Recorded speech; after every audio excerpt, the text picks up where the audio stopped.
Jeg tænker, det er måske et dumt spørgsmål det her forum, men kan alle her lide kaffe?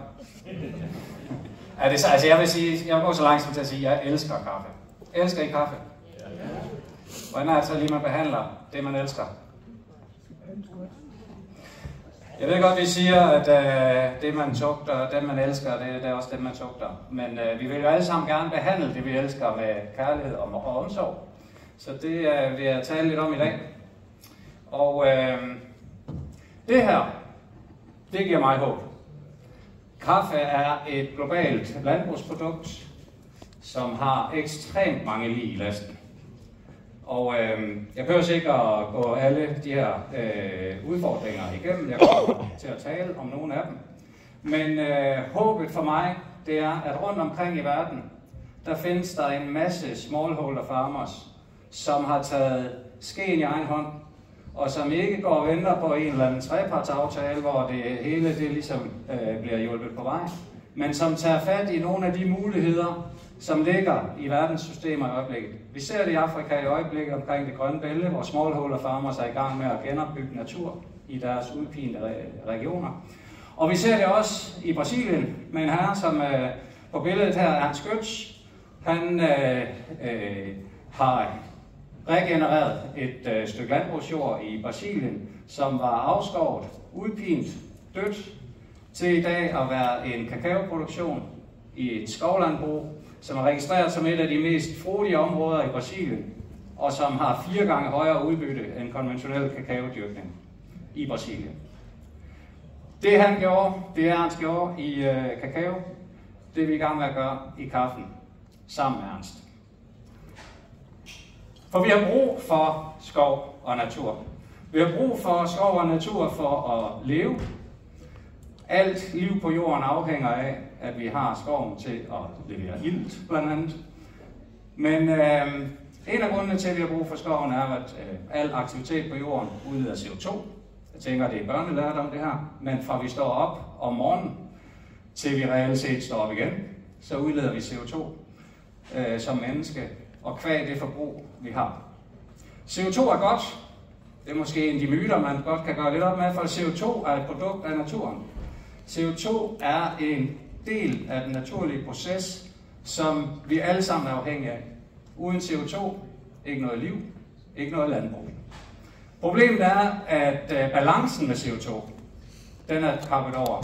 På grund af befolkningstilvækst, på grund af øget velstand, som giver øget forbrug, så udleder vi i dag meget mere CO2, end naturen kan absorbere. Samtidig så har vi afskovet store områder af verden, som er det, der reelt set skal absorbere CO2. Så opgaven er at få genskabt noget af den natur, som kan blandt andet binde CO2. Der er en lang række andre benefits omkring biodiversitet osv., men helt konkret omkring klima, vi skal have bundet noget CO2. Så vi har brug for CO2, vi har brug for natur, vi har også brug for landbrug, fordi vi skal også have fødevarer at leve af og med. Svaret på det findes i skovkaffe.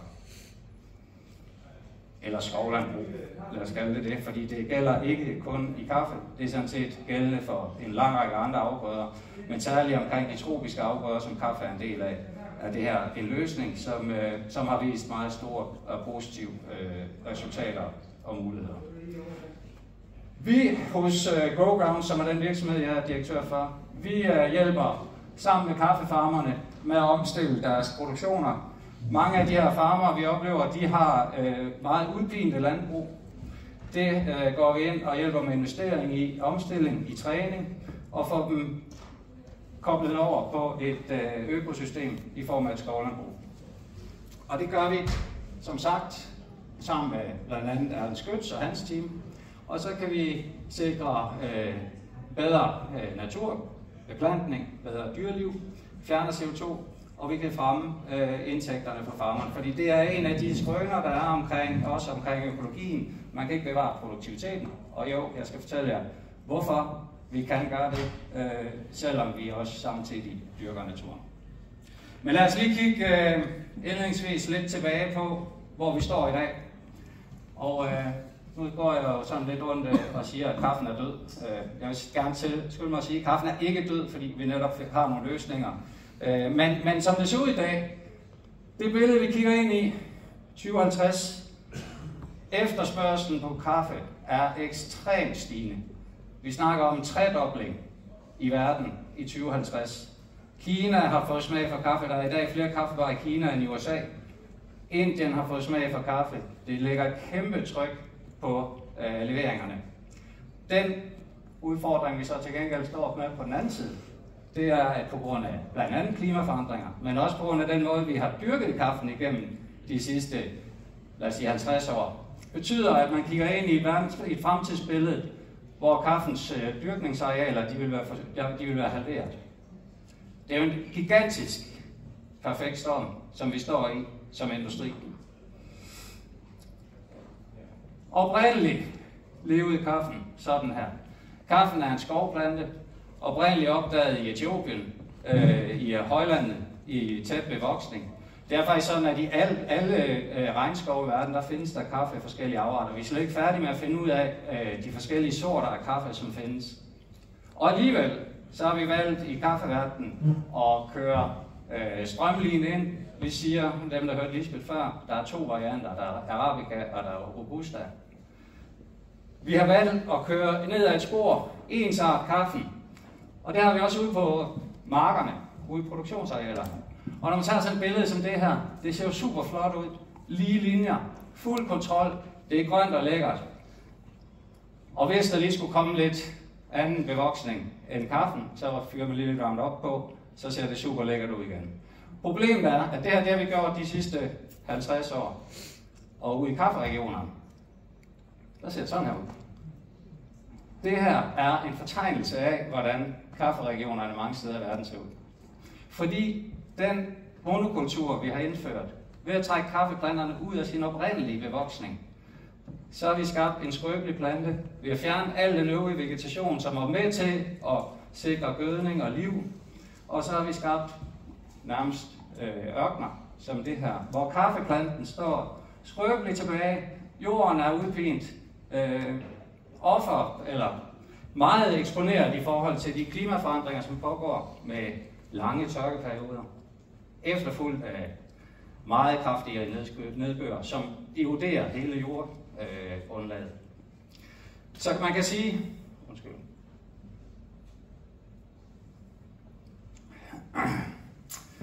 man kan sige, at kaffen er meget stort offer for konsekvenserne af klimaforandringer, men kaffen er samtidig selv stærk bidragsyder til, at klimaforandringerne de forstærkes.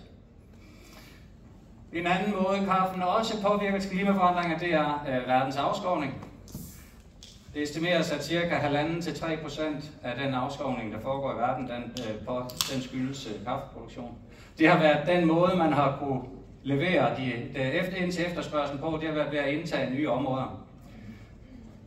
Nu kommer EU med krav omkring, at kaffe ikke må komme fra afskåret områder efter 2022.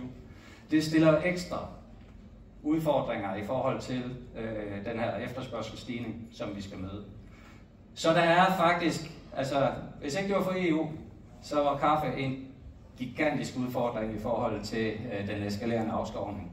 Så vi kan håbe på, at afskovningsdirektivet det kan være med til at sikre, at vi får vendt bøtten. Hvis vi kigger lidt på de sociale elementer i kaffe, så er det sådan, at ca. 50% af verdens kaffebønder lever under fattigdomsgrænsen, den officielle fattigdomsgrænse. Kaffepriserne de fiser op og ned, og det kan vi mærke lige nu, der er de meget høje, og jeg må så desværre nok sige til alle jer kaffeelskere, at I skal nok forvente, at de forbliver høje nu. Det er desværre ikke kaffebunden, der får ret meget glæde af det, altså meget af de ekstra priser er jo dels fordi de har langt højere produktionsomkostninger, blandt andet på grund af de her udfordringer. Men ellers så er de høje priser, vi oplever på kaffe, som forbrugere er jo ofte primært relateret til emballage, markedsføring, convenience osv. Det er sådan, at på nogle typer kaffeprodukter i dag, der går under 1% af det, når I køber koppen nede i caféen tilbage til kaffebunden.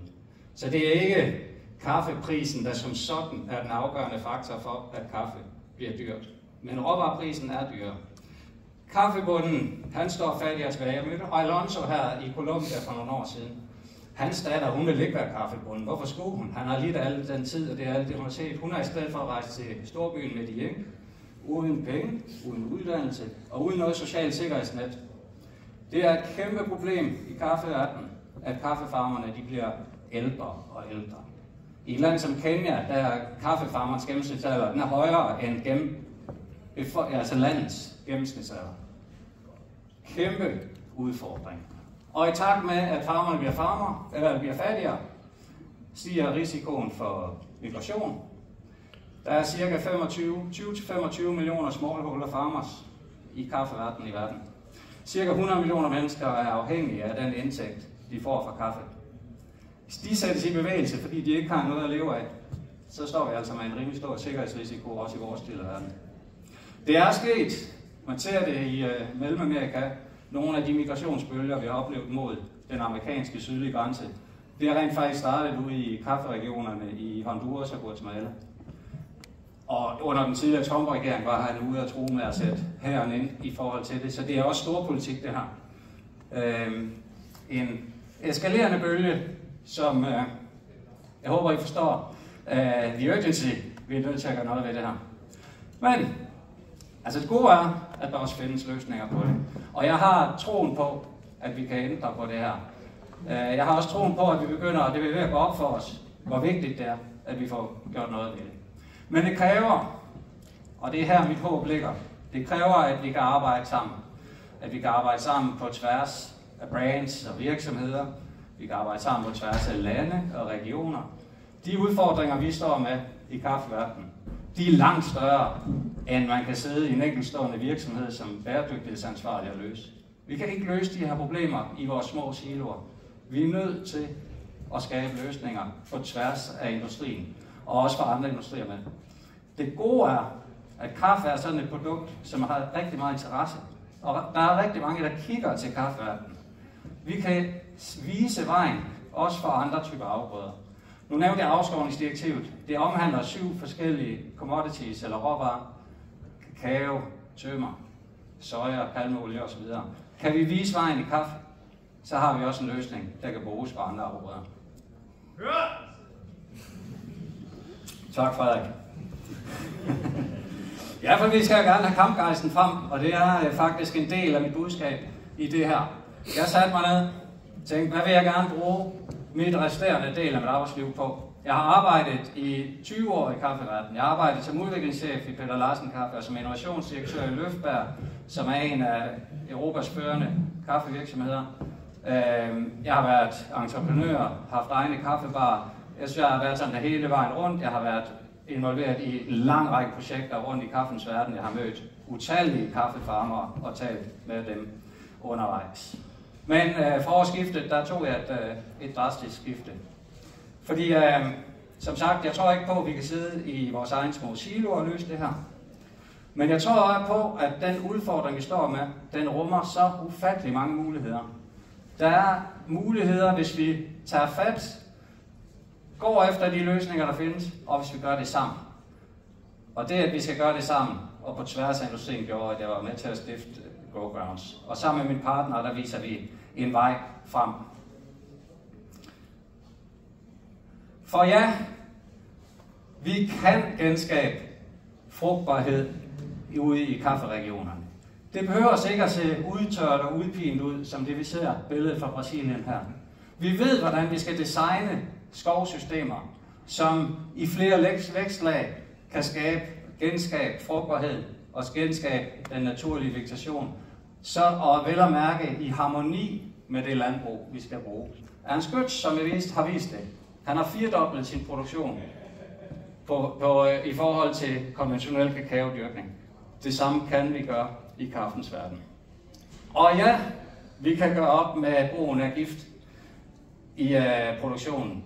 Det er sådan, at for en kaffefarmer, der er kunstgødning, pesticider, det er hans største udgift. Det gælder sådan set på tværs af hele verdens kaffeproduktion. Det kan vi gøre op med. Vi kan fjerne den udgiftspost helt, hvis vi danner økosystemer, hvor planter og dyr spiller sammen, og vi ved, hvordan vi skal håndtere. Det er rent skovmanagement, og det kan vi gøre og vise vejen for bønderne rundt i verden. Og ja, vi kan komme et af de allerstørste problemer, mangel på vand, til livs. Lige så snart vi får skabt økosystemerne, så er de selvbærende.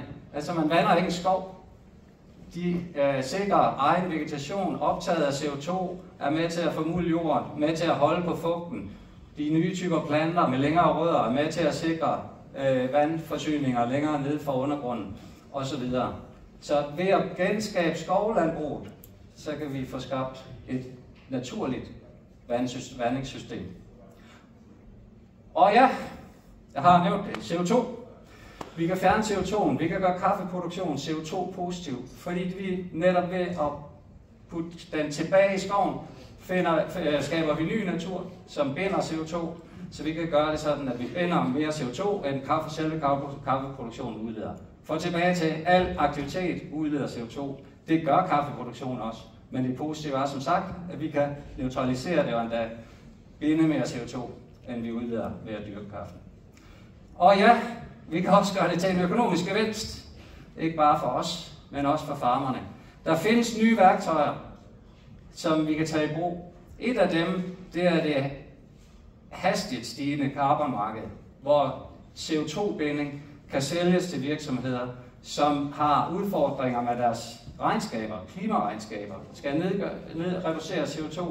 Og så ved jeg godt, at folk, jamen det er jo bare virksomheder, der køber aflad. Det forholder mig egentlig ikke så meget til. Hvis de penge, de bruger på at reducere deres CO2, det bidrager til, at kaffefarmerne, de kan få genskabt natur og få genskabt deres økonomi. Og lægge et lag oven på de kaffepriser, som bare har gået uændret hen de sidste 30 år. Så synes jeg, det er rigtig godt. Så på den måde kan vi bruge CO2 som et redskab til at skabe økonomisk vækst. I GrowGrounds, der har vi et mål om at genskabe økosystemer, bringe kaffen tilbage til naturen. Vi skal skabe øget velstand for farmerne, fordi vi netop ved at dyrke naturen, ved at plante 15 millioner træer, ved at fjerne 5 millioner tons CO2, så kan vi forbedre levevilkårene for 300.000 kaffefarmere, næsten fordoble deres årsindtægt. Så der er kæmpe positive elementer at få ud af det her. Nu skal vi se, hvad er tiden, når jeg ved. Og jeg har god tid. Jeg skal speede lidt ned. Og hvad kan I så gøre? Tænker jeg måske. Det er fint nok, at jeg står heroppe og snakker om alt ude ved kaffefarmerne, og hvad kan jeg som forbruger gøre? Altså der, hvor man kan starte, det er, hvor man kan stille krav. Altså bare det, at man sætter sig ind, at jeg her i dag sætter jeg ind i, hvad er det for udfordringer, gør også, at man begynder at kan stille nogle krav på oplyst grundlag. Skovkaffe, yes, støt det, alt det I kan. Men det er ikke nok at bare købe skovkaffe fra regioner, hvor der allerede er skovkaffe. Vi skal have omdannet de områder, som er udpilet derude. Der er sådan set ikke noget alternativ, som jeg viste før. Øget efterspørgsel og halvering af arealerne. Hvis ikke vi får løst den, så har vi ikke kaffen eller kaffen vil altid være der, men så koster den big time mere. Så bliver det en rendyrket luksusvare, som vi skal kæmpe i øvrigt med kineserne om at få fat i. Og kineserne, de er godt i gang med at indtage hele infrastrukturen i Afrika, så det er nok ikke en kamp, vi kommer til at vinde. Så vi har nogle udfordringer, vi er nødt til at arbejde med og få løst. Så stil krav til jeres kaffeproducenter. Stil krav til deres ESG-data. Kan jeres producent, eller der hvor I køber jeres kaffe, eller det brand I bruger, kan de bevise, kan de dokumentere, at den effekt, de skaber med deres kaffe? Eller er det bare et spørgsmål om at handle billigst muligt produkt i størst mulige mængder? Kig på, hvad effekter den kaffe I indkøber, hvis I indkøber en virksomhed. Der er rent faktisk store klimabesparelser at hente ved at vælge den rigtige kaffeleverandør. Som jeg nævnte før, man kan fjerne eller binde mere CO2, end man kan udlede ved kaffeproduktion. Og det kan man også som virksomhed have glæde af i sine ESG-regnskaber. Og så kræver det investering. Det kræver store investeringer at omdanne udpint land til frodig jord. Det kræver investering i penge. Det skal vi nok løse. Og den investering er en god forretning, som jeg har vist. øget udbytte i nye indtægtskilder. Men det kræver først og fremmest investering i handling og vilje. Og viljen også til at være med til at promote det her. Og det er sådan set det sidste budskab, jeg bringer med mig her, det er altså være med til at sprede budskabet. Altså vi har en gigantisk udfordring foran os. Vi har nogle løsningsmuligheder, som kan ændre på det, og som kan være en frontløber for mange andre industrier. Så vær med til at sprede budskabet, vær med til at starte bevægelsen op, vær med til at gøre folk opmærksom på, at der findes også løsninger. Vi står i en, for at sige det mildt, pretty fucked situation, men der er løsninger, og dem vil jeg rigtig gerne, at I har fået det budskab med at være med til at tale det op, være med til at tale mulighederne op i det her univers. Så det var sådan en lille opsang omkring skovkaffe og vejen frem, udfordringer, men jeg håber også, at jeg har givet indtryk af, at der også er nogle muligheder, som hvis vi forfølger dem, så kan vi få det her vendt. Tak for det.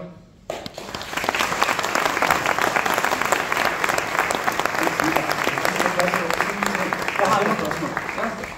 Så vi kan godt lige så tage sig over, tænker jeg. Jeg troede, jeg havde så travlt, så jeg måtte ikke drikke med kaffe. Lars, han er super hurtigt. Ja. Jeg er virkelig glad for, at I har fået mulighed for at møde Lars. Fordi at, som I kan høre, så er det super vigtigt, det vi er i gang i her. Det er sjovt, man tænker, at vi kan trække vejret, det burde være nok til at bevare vores... Det er bare fordi, det var et spørgsmål, men der er spørgsmål. Jeg bare videre. Jeg er med. Okay. Men jeg vil bare lige færdig med min pointe, Lars. Ja. Og det var, at vi bruger regnskoven og træerne til at trække vejret. Men vi bruger det også til at sørge for, at der er morgenkaffe hver morgen. Så hvis ikke vi snart begynder at investere i nogle af de rigtige produkter, producenter, så har vi ikke morgenkaffe. Det tænker jeg måske det fylder mere end at trække vejret, det er ikke, hvor mange der tænker over det. Men i hvert fald så er der en hel masse mennesker og virksomheder på den her festival, hvor I kan købe kaffe med god samvittighed. Og det er værd at begynde at investere nu, hvis vi også skal have det fremadrettet. Jeg tænker også, at mine børn en eller anden dag skal have en kop kaffe. Var der nogle spørgsmål? Der var ikke dernede. Sådan der. Værsgo her. Tak. Jamen, dansk landbrug kan jo lære noget af det her også. Men det er sådan en anden ting. Alle de her producenter, eller kaffefolk, som vi møder herude, hvordan er de organiseret? Er der nogle af dem, som er i jeres organisations sammenhæng? Hvad gør de? Tager de rundt i urskoven og finder en lille bonde og laver små aftaler? Eller er der noget, som er større end det, vi hører om? Altså, og hvordan får vi lige fat på jeres organisation? Ja, det er et godt spørgsmål. Men altså først og fremmest, de største delen af de skovkaffer, som findes på markedet i dag, det er jo kaffer, der kommer fra regioner, som allerede dyrker skovkaffe. Og der er lande, altså Nicaragua og Honduras, bare for at nævne et par af lande, hvor man aldrig er gået væk fra det, og derfor stadigvæk har det i stor stil. De store områder, hvor det er et problem for alvor, det er Brasilien, Vietnam, mange steder i Afrika. Og der i vores arbejde, der går vi sådan set ud til de udpinte skovlandbrug, eller kaffelandbrug, som med marker, som jeg viste på billedet der, og omdanner det til skovlandbrug. Så det er ikke, vi er ikke sådan på udkig efter, vi må slet ikke indtage nyt land til at lave kaffe. Vi må heller ikke gå ind i eksisterende skov og lave kaffe. Så vi er død og pine nødsaget til at få de arealer omdannet, som findes. Og hvordan man finder vores, det er simpelthen kvad de virksomheder, som vi arbejder med, deres kaffe. Der er et par virksomheder, som vi er i Danmark, som vi er i gang med. Altså Peter Larsen Kaffe har nogle produkter, som kommer ud fra nogle af de steder, vi arbejder med. Stilini Kaffe har nogle. Altså der er nogle forskellige, men vi vil gerne brede det meget større ud. Og egentlig altid, det vi er optaget af, det er den industrielle omstilling. Det er ikke så meget med en enkeltstående farmer, som lige kan med hendes farm omdanne den. Vi vil rigtig, og det er også derfor, vi gør det. Grunden til, at jeg trådte ud af den organisation, jeg var i, er, at vi har brug for en løsning, som er på tværs af brands. Så den her type, kaffe eller løsning eller indsats, den vil kunne findes hos mange forskellige kaffebrands. Det skal den jo i virkeligheden. Hvis Det det er et samarbejde, ja. så er der ikke noget at gøre. Vi skal alle sammen være med. Og det er også det, den her festival slår et slag for, at vi skal ikke konkurrere med hinanden. Specielt ikke, hvis vi skal redde kaffen. Så skal vi gå sammen.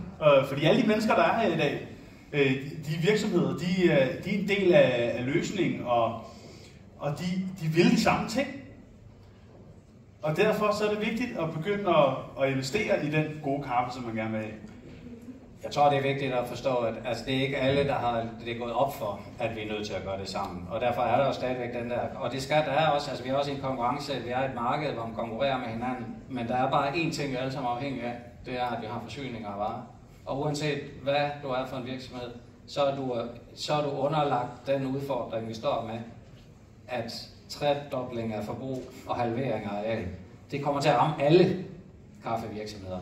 Det kommer også til at ramme en masse andre råvareproducenter, som jeg nævnte, inden for andre typer afgrøder. Så det er en udfordring, rigtig mange står med, og vi er bare død og pine nødt til at gøre det på tværs. Ja, der er et spørgsmål nu der.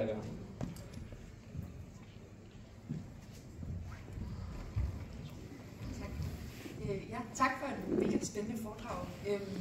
Jeg har egentlig 2 spørgsmål. Det ene, det er bare helt personligt. Jeg er nysgerrig på, hvad I laver i Vietnam, arbejdet der. Og det andet er, hvis man har et kafferisteri, hvor kan man gå hen for at få hjælp til at omlægge den produktion, man har, og få startet en proces? Først spørgsmål. Jeg har ikke nogen aktiviteter i Vietnam i dag. Det er et af de steder, der er udfordret på grund af historisk afskovning. De steder, vi pt. Er i gang, det er Brasilien, Nicaragua, Uganda og Mexico. Og vi er i gang med at sætte aktiviteter i Kenya også. Det var spørgsmål 1. Og det andet spørgsmål, det er komme til mig, og så kan vi snakke om, hvad er muligt. Altså det er jo egentlig reelt set det, jeg gerne vil også opnå kontakt til risterier og virksomheder i det hele taget. Fordi vi arbejder ikke kun med risterier, vi arbejder også med virksomheder, som er ledet videre i forhold til at være med til omstilling. Og igen, vi kan gøre det på tværs, altså vi gør det på tværs af brands og virksomheder. Så vores løsning er sådan lidt rimelig universel, og man kan koble på for mange steder af, hvad skal man sige, værdikæden. Der er spørgsmål mere herovre. Ja, det var bare lige hurtigt i forhold til sådan efterspørgelsen. Nu er det jo sådan forbruger, så har man jo meget sådan fokus på pris også. Og oftest det, der det måske driver, at det kommer sådan længere ned på vandoverfladeniveau, at man dyrker kaffe, er jo ofte fordi man har sådan et ønske om, at man skal købe meget billigt. Man er meget fokuseret på pris. Ja. Og det er måske derfor, at der bliver dyrket meget mere billigt. Altså, fordi der er så høj en efterspørgsel, så vil man gerne have, så er der nogen derude, der siger, okay, vi har jo selv noget, så jeg skal have noget billigt kaffe ud, fordi at der er efterspørgsel på prisen. Hvordan arbejder I med det, hvis I sådan forstår det? Ja, altså pris er den allerstørste driver, og i særligt et tilbudslag som Danmark. Altså at man siger, at 90% af kaffe i Danmark, det bliver solgt på kampagner, tror jeg, det er noget i den retning, i hvert fald i retail. Men den model, vi sætter i verden, leverer nye mulige indtægtskilder for farmeren. Altså reelt set, som jeg nu bruger noget tid på at tale om det her carbonmarked, fordi det er ret vigtigt, altså det er jo et finansielt værktøj, som er FN-baseret og som er stillet netop til rådighed som en finansiel kilde til at skabe incitament for omstilling for farmerne, fordi de lige pludselig vil betale for at lave omstilling og også for at vedligeholde naturen efterfølgende. Som jeg viste på en af tegningerne, ikke? Altså at hidtil der har kaffeverden været altså prisen på verdens kaffe har været den samme i 30-40 år. Ikke? Og det har så betydet, at farmerne er blevet fattigere og fattigere, og prisen bliver ved med at blive presset. Men nu lægger vi lige pludselig nogle nye indtægtskilder på toppen af det. Målet er, og drømmen er, at vi med de ekstra indtægtskilder kan lukke hullet, sådan at det faktisk bliver sådan, at den gode kaffe på sigt bliver billigere end det kaffe, som eksempelvis udleder CO2. Så hvis de løsninger, vi bringer til banen her, de går hånd i hånd med en politisk vilje, for eksempel til at lægge afgifter på CO2.